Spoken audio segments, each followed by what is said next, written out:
ดดเอาแถวว่าบ่าวเจ้าสาวเพิ่นยืนเทียงกันส่วง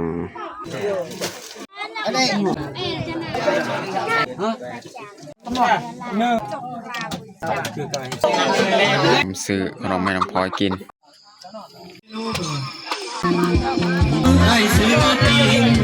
อย่าลืมกดไลค์กดแชร์และกดติดตามเด้อพี่น้อง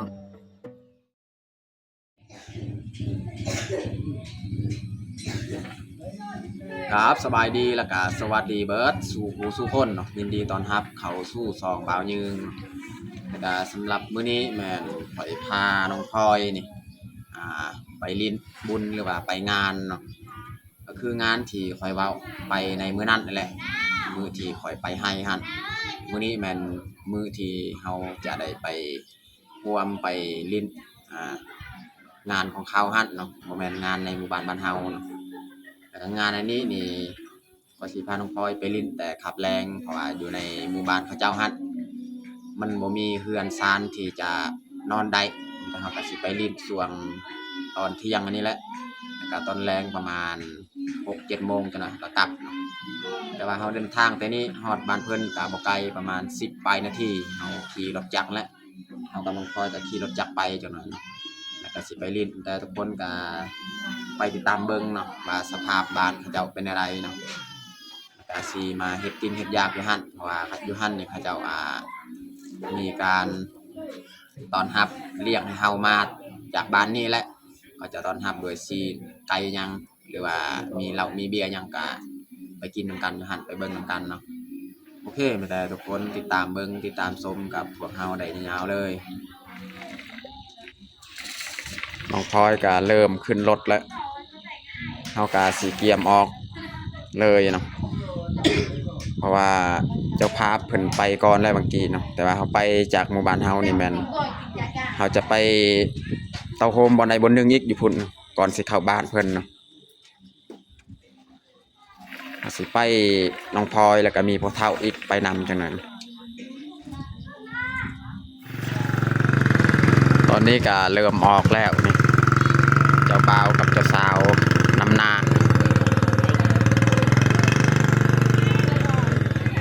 แล้วก็ทีมงานอื่นๆนี่แม่น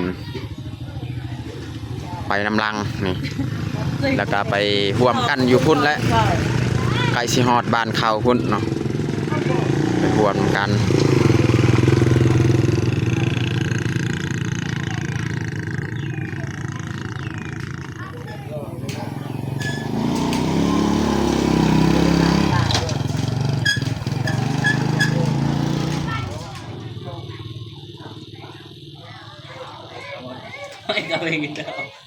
ตอนนี้เขาก็เริ่มออกรถเลยแล้วก็พวกเท้าเดินยางไปก่อนเขาก็ต้องค่อยๆออกจากเรือนของเขาเลย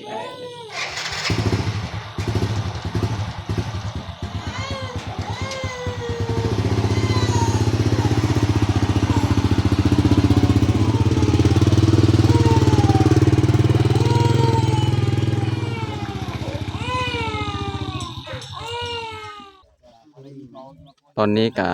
ทีมงานเฮาเนี่ยแม่นมาแล้วนะมานั่งซุ่มนุมประชุมอยู่นี่เนาะ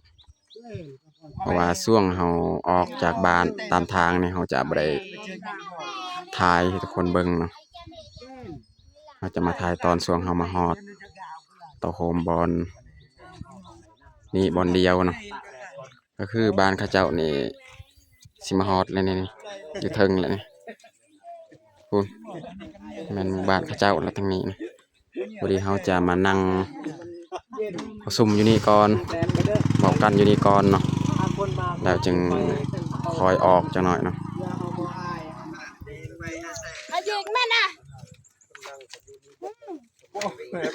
เด็กน้อยก็ลาย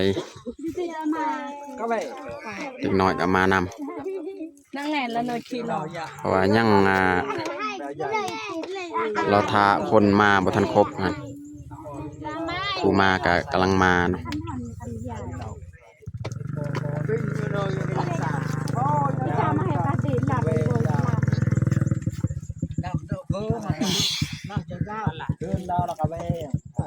น้อยจะรอโทรศัพท์จะถ่ายก็กลัวแล้วมั้ง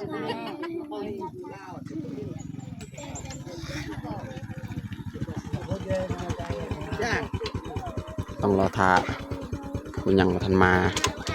ให้มันมาครบแล้วจึงค่อยเข้าบ้านเขาเจ้าเนาะ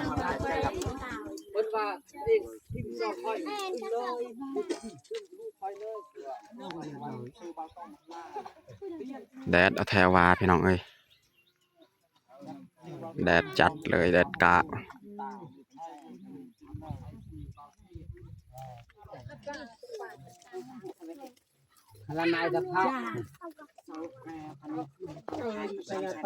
ตอนนี้กามาครบเรียบร้อยแล้วพี่น้องเนาะเขาสีเกียมออกเลยจัง อ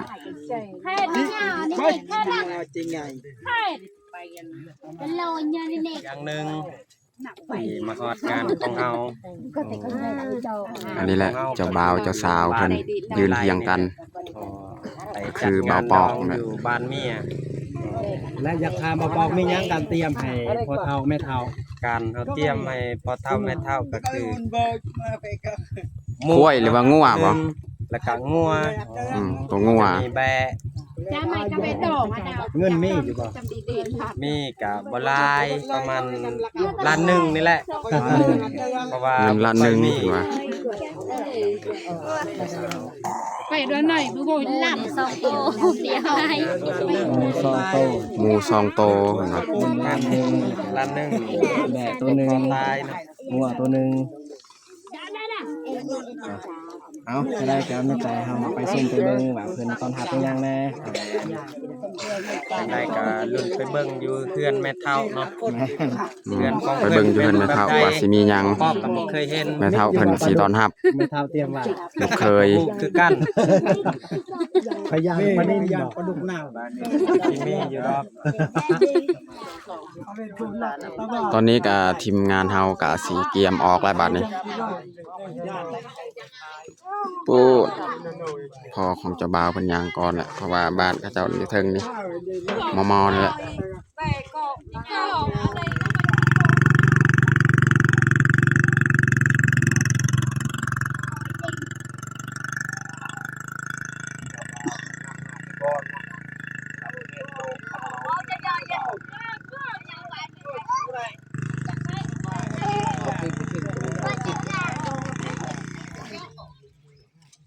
ตอนนี้เขาก็จอดรถของเฮานี่ไว้อยู่นี่แหละข้างๆเฮือนเพิ่น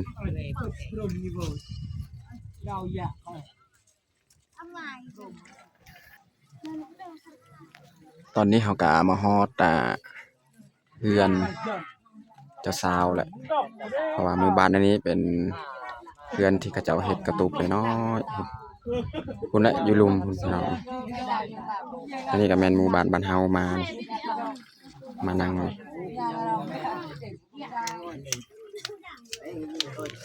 มู่บ้านเฮาก็แม่นนั่งพัก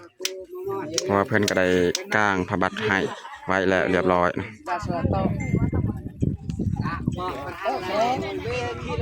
และพี่น้องเพื่อนมาเจ้าสาวก็คือครอบครัวเจ้าบ่าวเพิ่นสิเข้าเฮือนก่อนเนาะ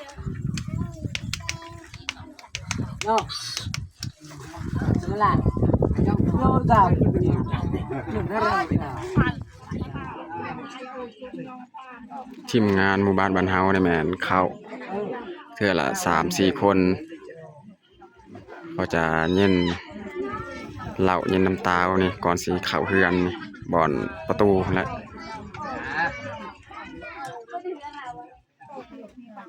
อันนี้ก็คือสัตว์ที่เขาเจ้าสิเฮ็ดช่วงงานบุญนี่แหละช่วงเขาแกะฮีดแกะคองแบะตัวหนึงงัวตัวหนึง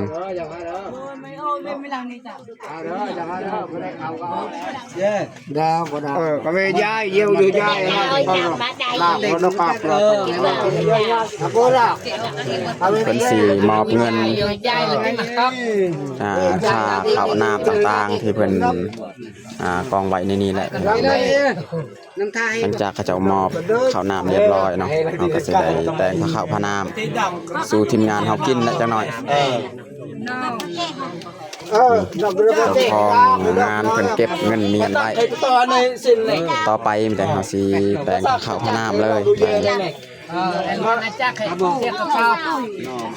ก็ปะ เพื่อนซานกะขับแคบพี่น้องเนาะเก็บบัดนี้เสื้อผ้า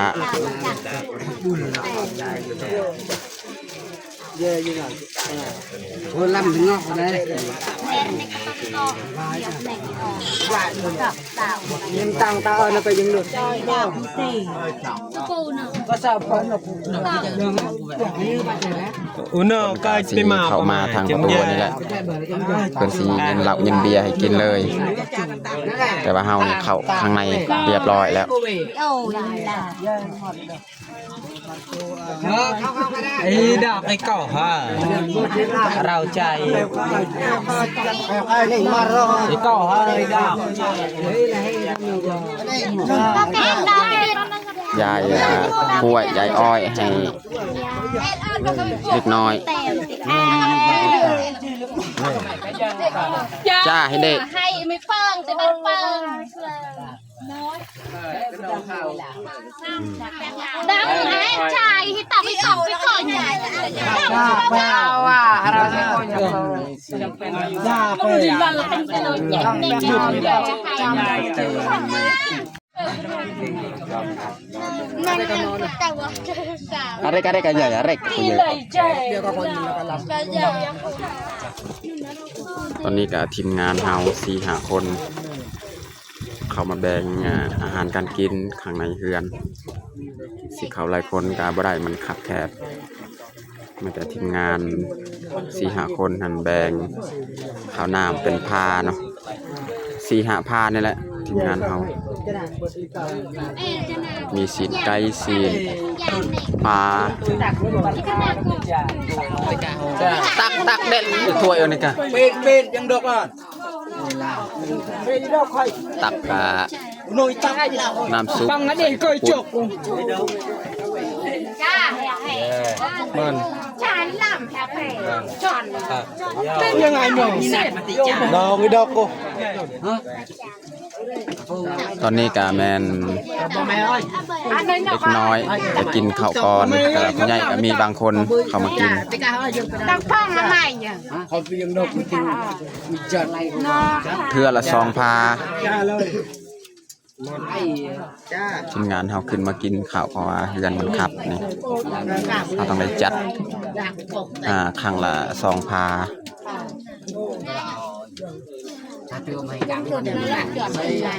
ต้อง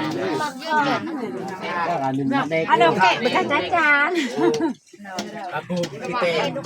ปุกยังก็ยังมาเจ้าเจ้า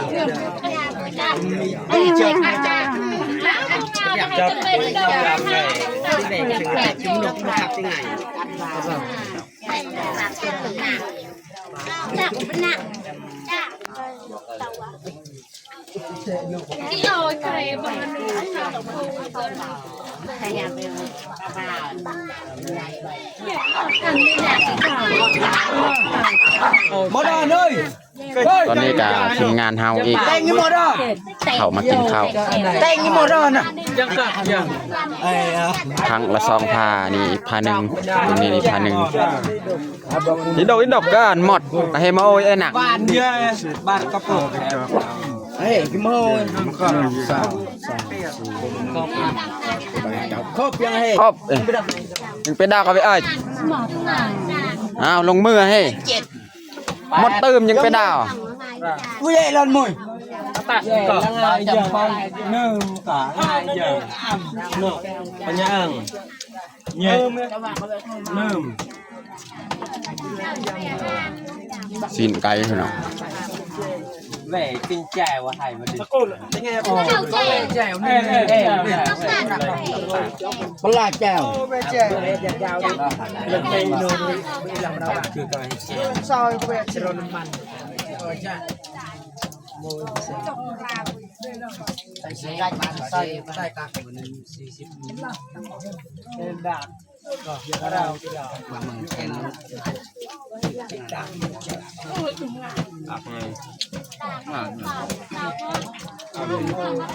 จากคนเดียวจ้า โทรศัพท์แม่ครับถอด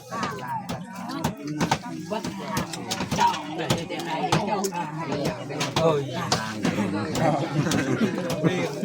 เรียนหลายจ้ะ บ่มีจ่าไปให้ยังมีจ่า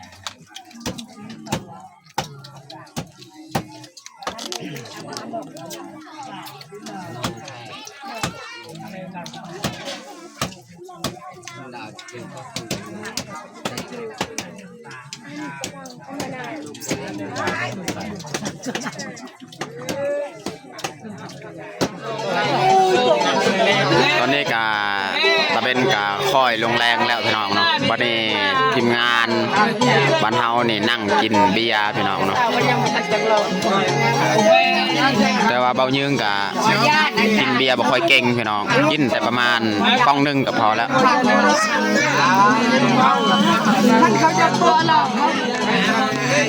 บ้านน้องพลอยนี่แม่นบ่กินข้าวช่วงกินข้าวเมื่อกี้น้องพลอยนอน ตอนนี้น้องพลอยมากินข้าวนี่สิ้นไก่กับข้าวน้องพลอยกินข้าวน้ำลัง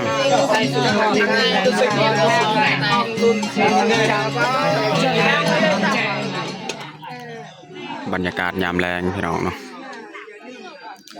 ก็คือนี่แหละเฮือนที่เฮานั่งพักเมื่อกี้แหละแต่ว่า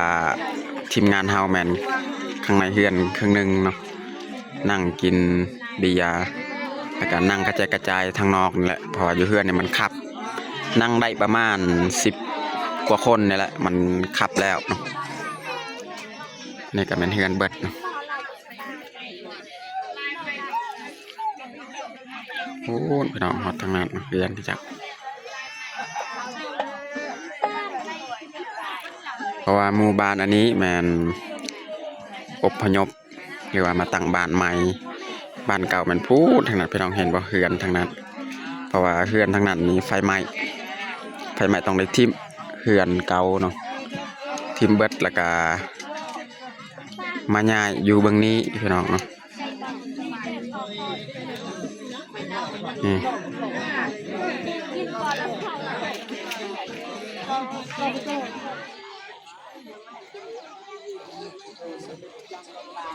เพื่อเราสาบ่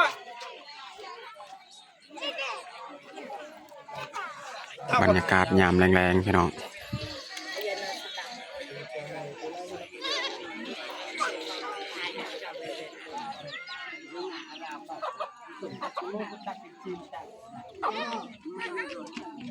นี่น้องพลอยกินขนมอมซื้อขนมให้น้องพลอยกิน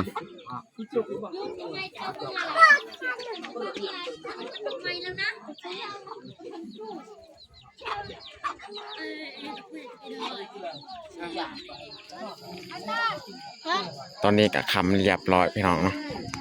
น้องพลอยย่างไปก่อน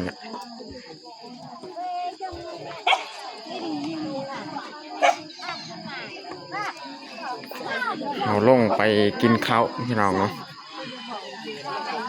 ลงไปกินข้าวแล้วก็คอยกลับบ้านนี่บรรยากาศก็สีคึมๆเลยพี่น้องเลย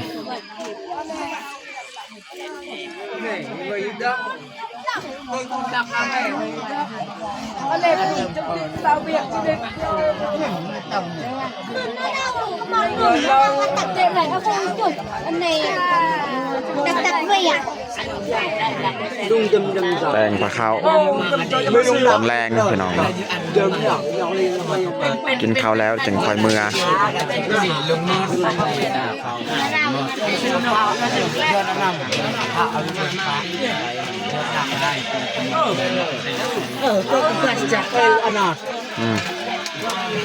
ไฟใดนี่แน่ๆแหละจะมีพุงแหงแจกแหละ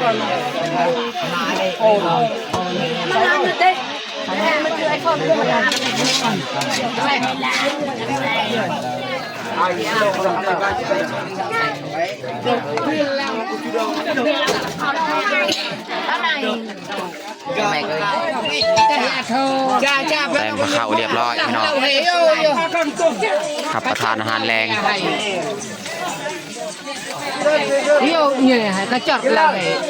ตอนแรกเนี่ยน้องพลอยกับมากินข้าวนำกัน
ตอนนี้ก็กินข้าวกินน้ำเรียบร้อย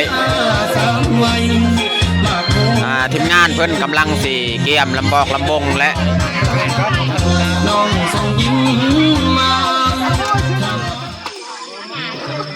ตอนนี้ก็สีผ้าน้องพลอยกลับบ้านเลย ตอนนี้ก็กินข้าวกินน้ำเรียบร้อย